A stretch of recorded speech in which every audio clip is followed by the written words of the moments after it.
मुख्यमंत्री फडणवीस, विखे पाटील आणि गिरीश महाजनांमध्ये गुप्त बैठक, जवळपास 1 तास चर्चा। जरांगेंच्या मागण्यांबाबत उपसमितीने 2 दिवसात ठाम भूमिका घ्यावी, मुख्यमंत्र्यांचे आदेश। मनोज जरांगे यांच्या आंदोलनाचा आज तिसरा दिवस। आजच्या आंदोलनाला परवानगी, सलग तिसऱ्या दिवशी आंदोलनाला परवानगी। विजयी गुलाल उधळूनच मुंबई सोडणार, आंदोलकांची भूमिका। जरांगेंच्या आंदोलनाच्या पार्श्वभूमीवर सरकारचं एक पाऊल पुढे। मराठवाड्यातील मराठा समाजाला सरसकट कुणबी दाखले देण्यासाठी हैदराबाद गॅझेट लागू करण्यास तत्वत मान्यता। सातारा गॅझेटवरून तिढा काढला। सर्व मागण्यांची अंमलबजावणी झाल्याशिवाय मुंबईतून जाणार नाही। पुढारी न्यूजवर बोलताना जरांगे पाटील मागण्यांवर ठाम। मराठा आंदोलकांना काही झालं तर संपूर्ण राज्य बंद पाडण्याचाही इशारा। न्यायमूर्ती शिंदे समिती आणि मनोज जरांगेंच्या चर्चेत तोडगा नाही। जरांगेंचं आंदोलन सुरूच राहणार। मराठा कुणबी एकच असा GR काढा, तोवर आंदोलन सोडणार नाही, जरांगेंचा निर्धार। मराठा आरक्षण उपसमितीची बैठक संपन्न। शिंदे समितीने जरांगेंसोबतच्या चर्चेची विखे पाटलांना दिली माहिती।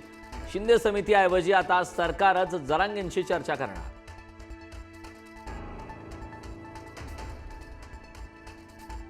जरांगे पुन्हा आंदोलनाला का आले, एकनाथ शिंदेंना विचारा। मराठा आंदोलनावरून राज ठाकरेंचा एकनाथ शिंदेंवर निशाणा। नवी मुंबईत प्रश्न सोडवला असताना जरांगेंवर पुन्हा आंदोलनाची वेळ का आली, शिंदेंना सवाल।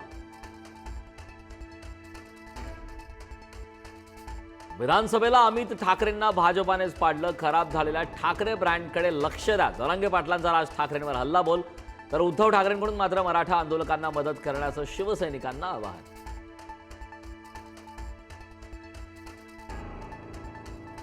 मनोज जरांगेंच्या सुरक्षेचा प्रश्न ऐरणीवर। मध्यरात्री एका व्यक्तीकडून जरांगेंचा व्हिडिओ काढण्याचा प्रयत्न। आंदोलनस्थळी पोलीस नसल्याने जरांगे भडकले। मुंबईमध्ये हृदयविकाराच्या झटक्याने मराठा आंदोलकाचा मृत्यू। विजय घोगरे असं मृत्यू झालेल्या आंदोलकाचं नाव। विजयच्या पत्नीला चांगल्या ठिकाणी नोकरी मिळवून देऊ, जरांगेंचं आश्वासन। आजचं मध्य आणि हार्बर रेल्वे मार्गावरील मेगा ब्लॉक रद्द। मराठा आंदोलन आणि गणेशोत्सवाच्या पार्श्वभूमीवर रेल्वे प्रशासनाचा निर्णय।